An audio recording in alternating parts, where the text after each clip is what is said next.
Hello everyone, how are you? Very different video. This is Townsends and Sons, love the channel, but I've decided that I'm going to make some mushroom ketchup this weekend. Mushroom ketchup. I'm almost out. It tastes like smells like, okay, it says it's for pies, puddings, and sauces.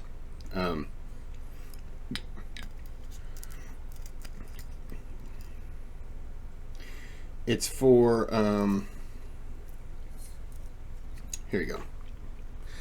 This rich cooking ingredient was the secret of success for many Victorian cooks. Add 2 tablespoons per 450 grams of meat to the filling of steak and kidney pies and puddings to give them a spicy mushroom flavor and rich color.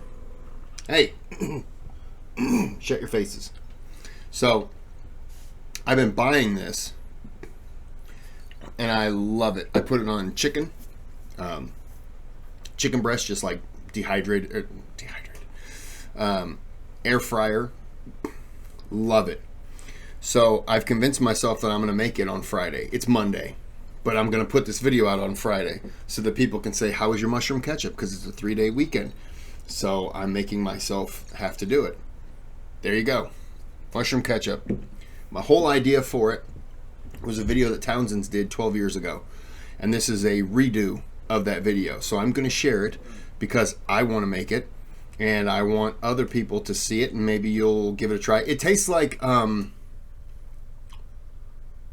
Worcestershire. A little different, but kind of similar, but it's so good. Okay, we're going to get into this video, and maybe you'll learn, or maybe you'll try it. You'll want to try it on your own. Maybe you don't like it, maybe you do. Who knows? Let's get into it. We're here because of you. We did this recipe 10 years ago, and we've gotten so many wonderful comments, and it is such a good recipe, we have to do it again. Mushroom ketchup is one of the most incredible forgotten recipes from the 18th century. Okay, forgotten in North America. It's very common still in Great Britain, but we have lost out here. We need mushroom ketchup in our lives. As an American citizen, when I hear the word ketchup, I think of this. We don't want that. We want mushroom ketchup. This is what ketchup was in the 18th century. If you look it up in the dictionary, it says a sauce made of mushrooms. It doesn't have anything to do with tomatoes. In fact, they thought mostly that tomatoes were poisonous. Why would you make a tomato jam? Because that's like half sugar anyway. Why would you make that and put it on your food when you could have this wonderful mushroom ketchup? The question is, where does ketchup really come from? It was a sauce that was brought over from China and India into Great Britain in the 17th century, at the very end of that century. And that's when you start to see references to it. Now, they don't know what it is actually made out of. In fact, if they knew what that kind of sauce was made out of, they probably wouldn't have eaten it. But they try to make an emulation of it. They say, well, how can we make this? So they start to experiment and make this mushroom powder sauce stuff that is really, really good. And it starts to show up in recipe books, English recipe books, in the middle of the 18th century, about 1750. Hannah Glass has a recipe for it, and multiple other cookbooks. It really just starts to proliferate because they can't afford the real sauce from China. They need to make their own. Some people make it and sell it in the stores, but a lot of people make it at home.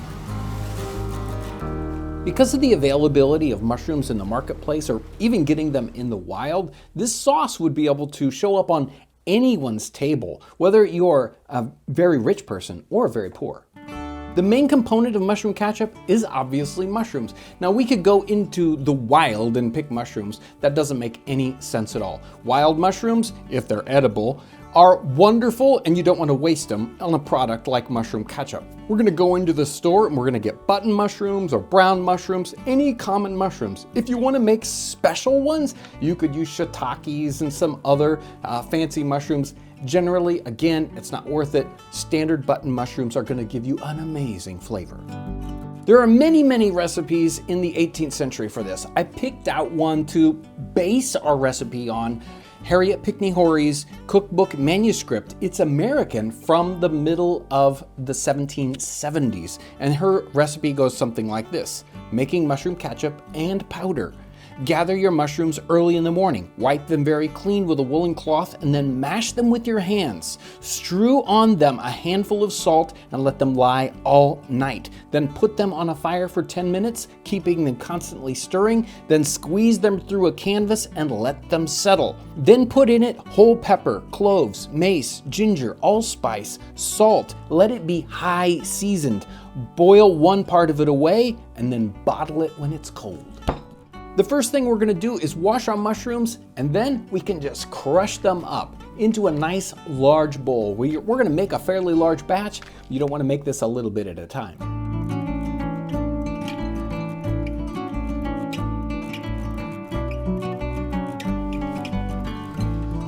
That's a lot Once our of salt is mixed in, we can already see that it's starting to pull the moisture out.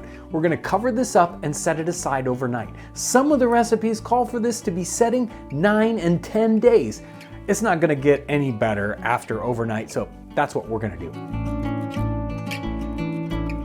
These have broken down overnight very nicely. A lot of moisture here.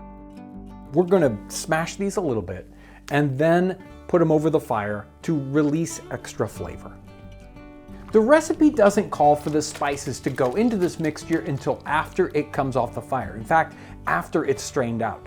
But we have a special surprise for this recipe, so we are gonna change it up just a little bit, and the spices are gonna go in now before it goes on the fire. And the spices I have are long pepper, mace, cloves. I've got some nutmeg, of course, you gotta have nutmeg, and some allspice, maybe even a couple of slices of ginger.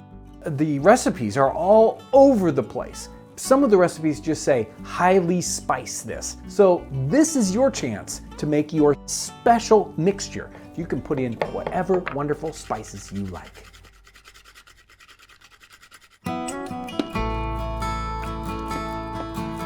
When researching ketchup, you will be able to find it being made out of other things. Certainly not tomatoes, but things like anchovies and walnuts are a popular kind of ketchup.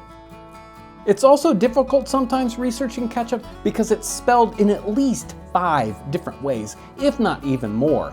We know ketchup with a K and ketchup with a C, but sometimes it's ketchup or it's ketchup. It's so strange when you're doing this research. There is no standardized spelling. As an 18th century scholar, I really wonder how we go from this wonderful mushroom ketchup of the 18th century into this strange tomato ketchup that we have today. Somewhere in the middle of the 19th century, it all changes and we move from, again, mushrooms to tomatoes.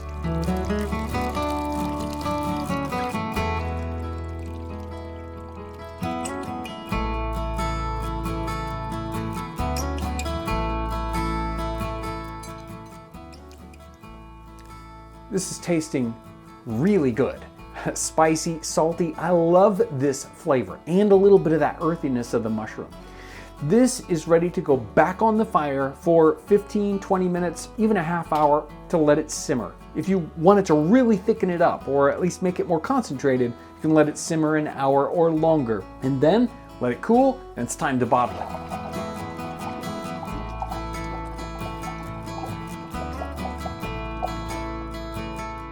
Our mushroom ketchup is ready to use. And if your equipment and your bottle was properly sterilized, this can last probably up to 2 years in a bottle like this. Now, we can use it in any number of wonderful recipes, but today we're gonna try this out on steaks.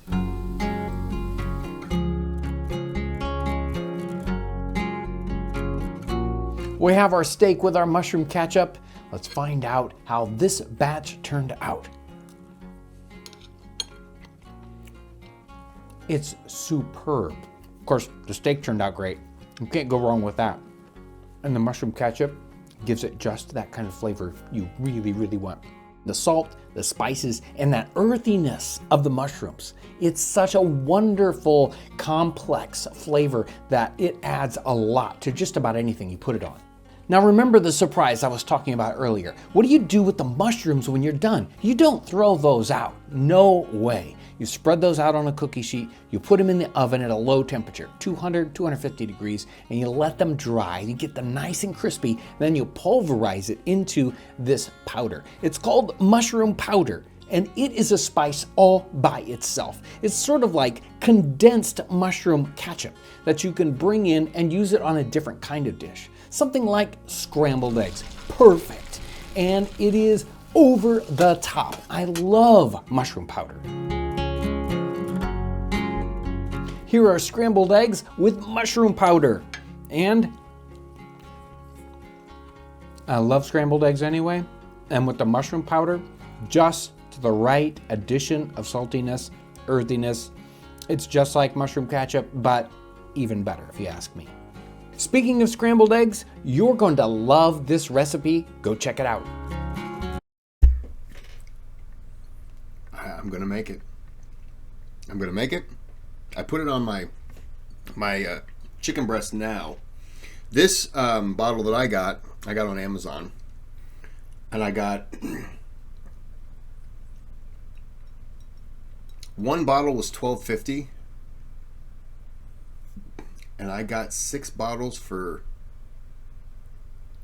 like $30. It was crazy.